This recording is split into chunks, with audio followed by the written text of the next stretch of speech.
Sir. నమస్తే అమ్మా. భార్య భర్తని గుడికి తీసుకెళ్లి మరి ప్రియుడితో చంపించింది అనమాట భర్తని. సో దీని గురించి మీరు ఏం చెప్తారు? ఈ మధ్య అంటే సమాజంలో ఇలాంటివి ఎక్కువైపోతూ ఉన్నాయి కదా ఈ మధ్య. అవును, అది ఎలాగంటేనండి రోజు రోజుకి ఎక్కువైపోతున్నాయి, విపరీతం అయిపోతుంది. ఆడవాళ్ళ ఆలోచనలు ఎలాగున్నాయంటే దారి తప్పేసినాయి. ఇప్పుడు సపోజ్ మీరు అందంగా పెళ్లి చేసుకున్నారు, ఒక భార్యాభర్తలుగా కొంతకాలం గడిపారు, మీకంటూ పిల్లలు ఉన్నారు. పిల్లలు ఉన్నప్పుడు ఎలా ఉండాలంటే వాళ్ళ పిల్లల సంతోషం కోసం, వాళ్ళ చదువు కోసం, వాళ్ళ బాగోగుల కోసం మీరు పనిచేయాలి తప్ప మీ సొంత వ్యాపకాల కోసం మీరు ఒకళ్ళతో కోరికలు తీర్చుకోవడం కోసం చేయటం అనేది కరెక్ట్ కదండి. మీకంటూ ఒక కుటుంబం ఏర్పడింది కదా, ఒక కుటుంబం ఏర్పడినప్పుడు అతనితోనే నిజంగా ఆ మగవాళ్ళలోనే ఏదన్నా లోపాలున్నా లేదా వేరే వ్యవహారాలు ఉన్నా సరే మీరు నచ్చ చెప్పుకొని సర్ది చెప్పుకొని మీరు ముందుకెళ్ళాలి తప్ప మొత్తం మనం వేరే వ్యాపకాలు పెట్టుకుని వేరే వాడితో తిరుగుతూ వేరే వాడితో సుఖాలు కోరుకుంటూ ఒక సెక్స్ని కోరుకుంటూ మీరు అడ్డదారులకి దిగటం అది కరెక్ట్ కదండి. మీకు నిజంగా అడ్డు కాకపోతే మన ఇద్దరం విడిపోదాం, నేను ఆల్రెడీ వేరే వాళ్ళతో ఇదవుతున్నాను, నాకు నీతో ఉండాలని లేదని చెప్పుకోండి. లేదా మన ఇద్దరం కలిసి ఉంటాం, నాకు కరెక్ట్గా లేదని మీరు మనసు మాట్లాడుకోండి. ఎందుకంటే కొన్ని సంవత్సరాల పాటు మీకు పరిచయాలు ఉన్నాయి కాబట్టి. అది కాకుండా వేరే వాళ్ళతో ఎక్స్ట్రా మ్యారిటల్ అఫైర్స్ పెట్టేసుకుని వాడితో కేవలం ఇది శారీరక సుఖాలు కోరుకుంటూ అతన్ని నీ భర్తే అడ్డొస్తున్నాడని, అంటే కొన్నేళ్లగా ఉన్న సంబంధాన్ని పిల్లల కన్నా భర్తనే అతన్ని తుదిముట్టించడం కోసం, చంపేయడం కోసం, వేరే వాడితో నువ్వు పడుకోవడం కోసం ఇంత దారుణానికి దిగజారటం అది కరెక్ట్ కదమ్మా, కరెక్ట్ కాదు. ఎందుకంటే మనం ఒక సమాజంలో ఉన్నాం, అడవిలో మృగాల్లాగా మీరు బతకట్లేదు, మనం ఉండట్లే. అడవిలో మృగాలకి ఏంటంటే ఒకళ్ళ దానికి ఒకటి సంబంధం ఉండదు, ఎవరు ఎలాగైనా ఇదైపోవచ్చు. కానీ ఏంటంటే మీకంటూ ఒక కుటుంబం ఉన్న తర్వాత సమాజంలో మీకంటూ కొంత గౌరవం ఉంటుంది.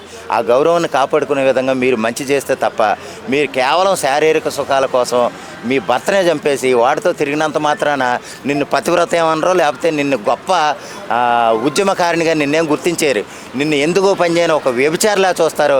అవసరమైతే కనపడ్డ ప్రతి ఒక్కడు కూడా వస్తావా అని అడుగుతాడు. అటువంటి దారుణమైన పరిస్థితికి కేవలం శారీరక సుఖాల కోసం దిగజారిపోయి మీ బతుకులు విచ్ఛిన్నం చేసుకోవద్దని నేను కోరుకున్నాను. దయచేసి అటువంటి ఎదవ పనులు మానుకోండి. మీకు మహా పడితే ఒక 4-5 సంవత్సరాలు పడతారేమో, ఈ లోపల మీ పిల్లలే మిమ్మల్ని చీయని ఊస్తారనమాట. మీ పిల్లలే మీ భర్తే అంత దిగజారేలాగా మిమ్మల్ని కామెంట్ చేశాడంటే నువ్వు మనిషిగా బతుకున్నా నలుగురితో పడుకున్నా సరే నువ్వు అంతకంటే ఎదవ కింద లెక్క తప్ప ఒక మనిషిగా మాత్రం నీవు చరిత్రలో ఉండలేవు. అందుకోసం దానికోసం అదేనండి నేను మొదటి నుంచి చెప్పేది ఏంటంటే మీకు నిజంగా ఇష్టం లేకపోతే పోనీ తల్లిదండ్రుల ప్రోద్బలంతోనో తల్లిదండ్రుల ప్రమేయంతోనో లేదా ఏదో కొన్ని కట్టుబాట్ల వల్ల మీరు ఒప్పుకున్నా సరే వద్దండి నాకు నచ్చట్లేదు, నాకు ఆల్రెడీ బాయ్ ఫ్రెండ్ ఉన్నాడు, లేదా అతనితోనే నేను కొనసాగించాలనుకుంటున్నాను, మా అమ్మ నాన్నగారు బలవంతం మీదే నేను ఇది ఒప్పుకున్నాను, నాకు నిజంగా ఇష్టం లేదు అని మీరు క్లియర్గా చెప్పుకోండి. ఎందుకంటే ఒక ఎదవ పని చేయడానికి ఉన్న ధైర్యం మంచి పని చెప్పడానికి చేయడానికి మీరు దానికి కూడా ధైర్యం తెచ్చుకుంటే మంచిదనేది నా అభిప్రాయం. ఎందుకంటే నలుగురితో పడుకోవడానికి నువ్వు సిద్ధమైపోతున్నావు, కానీ నీ మొగుడితోనో నువ్వు చేసుకునేవాడితోనో చెప్పుకోవడానికి సిగ్గుపడుతున్నావు అంటే నిన్ను ఎటువంటి ఎదవో నేను ప్రత్యేకంగా చెప్పనవసరం లేదు. అటువంటి వాళ్ళు ఎవరైనా సరే ముందు క్లియర్గా మాట్లాడుకోండి. మీకు ఇష్టం లేకపోతే ఇష్టం లేదని చెప్పండి. మీరు తల్లిదండ్రులతోనైనా సరే, తల్లిదండ్రుల విషయం ఇక్కడ ఎలాగంటేనమ్మా మీకు ఎంతైనా సరే నువ్వు చేసే ఏ భోగాన్ని చూసుకుని ఏ ఇబ్బందిలో పడతావని కొంతమంది ఆలోచిస్తారు. కానీ ఏంటంటే కానీ తల్లిదండ్రులు అల్టిమేట్గా మీకు ఒక మంచి సంబంధం చూసి మిమ్మల్ని ఒక మంచి దారిలో పెట్టాలి. బాగా విద్యావంతుడు చదువుకున్నవాడు మంచి జీతం వస్తుంది, దానివల్ల నా కూతురు సుఖపడుతుందన్న ఉద్దేశంతో తల్లిదండ్రులు వాళ్ళు ఎక్కువగా వాళ్ళే మిమ్మల్ని బలవంతం చేస్తారేమో. కాదు అమ్మ చాలా మంచి అతను, చాలా మంచి కుర్రాడు, అమెరికాలో చేస్తున్నాడు, లేకపోతే మంచి ఉద్యోగం, చాలా మంచి కుర్రాడు, వాళ్ళ బ్యాక్గ్రౌండ్ మంచిది అని నచ్చ చెప్పే విధంగా మిమ్మల్ని బలవంతం చేస్తారేమో. కానీ ఎందుకంటే మీ సుఖం బాగుంటుందని, మీరు సుఖంగా ఉంటారని, అందుకోసం తప్ప మిమ్మల్ని ఏదో బలి చేయాలని కాదు, బాధ పెట్టాలని కాదు. దానికైనా సరే మీరు ధైర్యంగా చెప్పుకోండి, నాకు ఈ సంబంధం ఇష్టం లేదు నాన్న, ఈ సంబంధం ఇష్టం లేదమ్మా, మీరు నాకు ఏదైనా వేరే చూడండి, లేదా నేను ఒక అతన్ని ప్రేమించాను, అతనిచ్చే నాకు పెళ్లి చేయండి అని మీరు ధైర్యంగా చెప్తే కనుక అలాగా చెప్పుకుని అలాగా సొంతగా చక్కగా ప్రేమించుకున్న వాళ్ళు కూడా మోసం చేసే ఆడవాళ్ళనే మోసం చేసే మగవాళ్ళని కూడా నేను ఎంతోమందిని చూశాను. ఏదేమైనా సరే కేవలం ఈరోజు పరిస్థితులు ఎలాగున్నాయంటే కేవలం శారీరక సుఖాల కోసం బంధుత్వాలను కూడా కాలరాసి చంపేసే కాడికి దిగజారిపోయారంటే వాళ్ళు మనుషుల కంటే నీచవండి, అడవి మృగాలతో సమానం. అటువంటి వాళ్ళని సమాజంలో ఇదివరకు కొన్ని సంవత్సరాల క్రితం ఆదిలాబాద్లోనో లేకపోతే నల్గొండలోనో లేకపోతే ఎక్కడెక్కడో చెట్లు వేసి కట్టేసి చిత కొట్టేసేవారు అనమాట.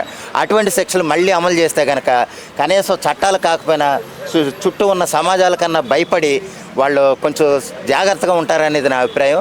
ఆ విధంగా మళ్ళీ సమాజం కూడా వాళ్ళని మేల్కొలే విధంగా వాళ్ళని దండించే విధంగా ఉంటే ఇటువంటి తప్పు చేయడానికి చాలామంది ఆలోచిస్తారనేది నా అభిప్రాయం. ఏదేమైనా అంటే ఎలాంటి శిక్షలు వేసినా సరే ఈ ఎవరైతే ఆడవాళ్ళు ఉన్నారో కొంతమంది వాళ్ళు అస్సలు మారట్లేదు. అవునమ్మా, అంటే వాళ్ళకి ఏమీ లేదండి, వాళ్ళు చేస్తూనే ఉన్నారు. కేవలం శారీరక సుఖం క్షణికాలకు సుఖాల కోసం విర్రవీగిపోతున్నారు. ఆ ఎదవలకు నిజంగా మరి తన భర్తతో ఇది అవ్వట్లేదో మనకు తెలియదు, కానీ పిల్లలు ఉన్నారు, మొగుడు ఉన్నాడు, అతను ఏదో డ్యూటీకి వెళ్తాడు, లేదా ఏదన్నా చెప్పుకోండి ఇబ్బందులు ఉన్నాయి, నువ్వేదో వేరే వాళ్ళతో సంబంధాలు పెట్టేసుకుంటే నేనేదో పెద్ద వత్తాదని అయిపోయాను, నేనేదో గొప్ప వ్యక్తిని అయిపోయాను అని అనుకోకండి. మిమ్మల్ని చుట్టుపక్కల వాళ్ళు ఒక దారుణమైన వ్యభిచారి కంటే దారుణంగా చూస్తారు. మీకేదో ఆ విషయంలో డబ్బులు వచ్చేస్తాయి, లగ్జరీ లైఫ్ బతికేయచ్చు అని అనుకుంటున్నారేమో, కానీ ఒక ఎదవ కంటే దారుణంగా చూస్తారన్న సంగతి మాత్రం మీరు మర్చిపోకండి. ఏదేమైనా సరే క్షణికాల సుఖాల కోసం మీ జీవితాన్ని నాశనం చేసుకుంటున్నారంటే మీకంటే పెద్ద ఎదవలు ఇంకెవరు ఉండరు. దాన్ని దృష్టిలో పెట్టుకునైనా సరే, మీ భవిష్యత్తుని దృష్టిలో పెట్టుకునైనా మీ పిల్లల్ని, మీ భర్తని, మీ కుటుంబాన్ని, మీ చుట్టూ వెనకాల బోళ్ళంత సభ్యులు ఉంటారు, వాళ్ళందరి గౌరవాన్ని కూడా దృష్టిలో పెట్టుకుంటే మీరు ఎంత తప్పు చేస్తున్నారో మీకు అర్థమవుద్ది. ఆ తప్పుని సరిదిద్దుకునే విధంగా మీ వ్యవహారం ఉంటే మంచిది. మీ పిల్లలు కూడా మిమ్మల్ని గౌరవిస్తారు. ఆ గౌరవాన్ని తగ్గట్టుగా ఉంటేనే మీ బ్రతుకు మంచిదనేది, మీ బ్రతుకు ధన్యం అవుద్దనేది నా అభిలాష అండి.